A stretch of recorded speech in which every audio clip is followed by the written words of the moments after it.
दोस्तों, आप सभी सुनने वालों को मेरा प्रणाम और गुप्त नवरात्रि की हार्दिक शुभकामनाएं।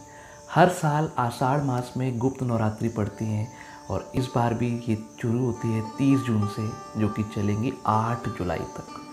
देखिए, वैसे तो गुप्त नवरात्रि का बहुत महत्व है, पर ये आम लोगों को पता नहीं होता है और ये आम लोगों के लिए है भी नहीं। जो लोग गुप्त साधनाएं करते हैं, तंत्र मंत्र से जुड़े हुए हैं या जो अलग रूप से साधनाएं करना चाहते हैं, उनके लिए गुप्त नवरात्रि विशेष रूप से काम करती है। बहुत लोगों के सवाल है कि क्या हमें गुप्त नवरात्रि करना चाहिए। तो देखिए, आपका मन है, आप करना चाहें तो गुप्त नवरात्रि भी कर सकते हैं, उन व्रत और पूजन पाठ कर सकते हैं, कोई मनाही नहीं है। पर वैसे ये जो साधना है ये गुप्त है और ये विशेष रूप की एक साधना होती है जिसमें तंत्र मंत्र और महादस विद्याओं की अलग रूप से पूजा करी जाती है।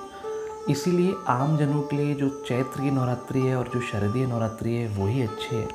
बाकी आपका मन है तो आप गुप्त नवरात्रि में पूजा पाठ कर सकते हैं। गुप्त नवरात्रि में वैसे इन 10 महाविधाओं की आराधना करी जाती है, जिनका नाम है महाकाली, तारा देवी, षडोश्री, भुवनेश्वरी, भैरवी, छिन्नमस्ता, धूमावती, बगलामुखी, मातंगी और कमला देवी। गुप्त नवरात्रि में जो भी लोग साधना करना चाहते हैं उन्हें अपनी प्रवृत्ति के अनुसार साधना करनी चाहिए। प्रवृत्ति जो है वो 3 रूप में बटी हुई है। पहली होती है सौम्य कोटि, जिनमें आती है माँ त्रिपुर सुंदरी, भुवनेश्वरी, मातंगी और कमला। दूसरा जो है वो है उग्र कोटि की, जिनमें आती है माँ काली, छिन्नमस्ता, धूमावती और माँ बगलामुखी। और तीसरी जो होती है सौम्य उग्र कोटि, जिनमें आती है माँ तारा और त्रिपु भैरवी। गुप्त नवरात्रि में आप उच्च कोटि की साधना कर पाएँ या ना कर पाएँ, पर एक छोटे से उपाय ज़रूर करना चाहिए। ये आम व्यक्ति भी कर सकता है और हर घर में ये उपाय किया जा सकता है। देखिए, माँ को प्रसन्न करने के लिए आप उन्हें 7 इलायची और मिश्री का भोग लगाना चाहिए। इन दिनों आप अपने घर में सोना या चांदी की कोई भी वस्तु लेकर आएँ और उन्हें माँ के चरणों में रखें और इसका आपको पूजन करना चाहिए।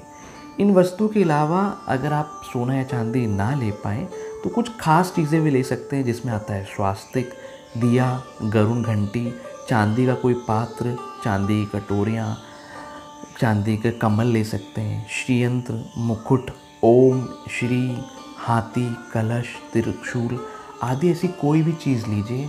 और अगर आप इनमें से कुछ ना ले पाते हैं तो या तो स्फटिक का श्रीयंत्र ले लीजिए या पंच धातु का बना हुआ है, 9 धातु का बना हुआ भी श्रीयंत्र आप अगर माँ के चरणों में रखते हैं और इसका पूजन करते हैं 9 दिन और 9वें दिन इसे किसी लाल कपड़े में बांधकर अपनी तिजोरी में रखते हैं तो आपको आकस्मिक धन की प्राप्ति होती है और ये उपाय बहुत ही कारगर है। और अगर आप ये सब कुछ ना कर पाएँ तो 9 दिनों में माँ को 7 इलायची का भोग मिश्री के साथ अवश्य लगाएं।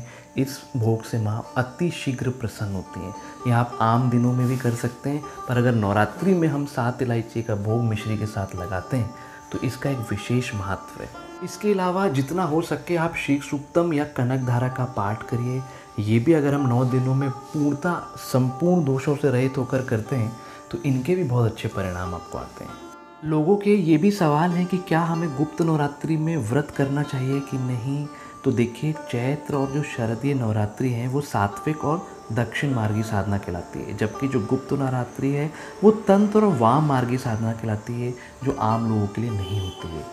नवरात्रि में 9 देवियों की भक्ति और पूजा की जाती है, जबकि यदि कोई अघोर साधना करना चाहे तो इन 10 महाविद्याओं में से किसी एक की साधना करता है, जो गुप्त नवरात्रि में सफल होती है। गुप्त नवरात्रि जो है वो विशेषकर तांत्रिक क्रियाएं, शक्ति साधना, महाकाल आदि से जुड़े लोगों के लिए विशेष महत्व रखती है। ये आम लोग इससे दूरी रहें तो बेहतर है। गुप्त नवरात्रि के दौरान देवी भगवती के साधकों को बहुत ही कड़े नियमों के साथ व्रत का पालन करना होता है।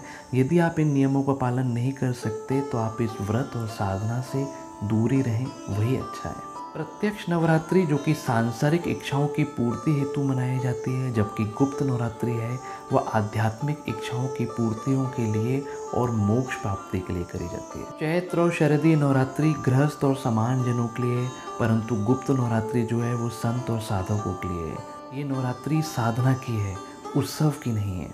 इसीलिए गुप्त नवरात्रि में आप छोटे छोटे उपाय कर सकते हैं माँ को प्रसन्न करने के लिए, पर साधना या व्रत ना करें वही बेहतर है, क्योंकि अगर इसमें किसी प्रकार की कोई त्रुटि हो गई तो ये हमें नुकसान पहुंचा सकती है। ऐसी और बहुत सारी ख़ास बातों के लिए आप हमारे साथ जुड़े रहिए। मैं काम की बातें लाता रहूँगा। तब तक के लिए नमस्कार, जय हिंद।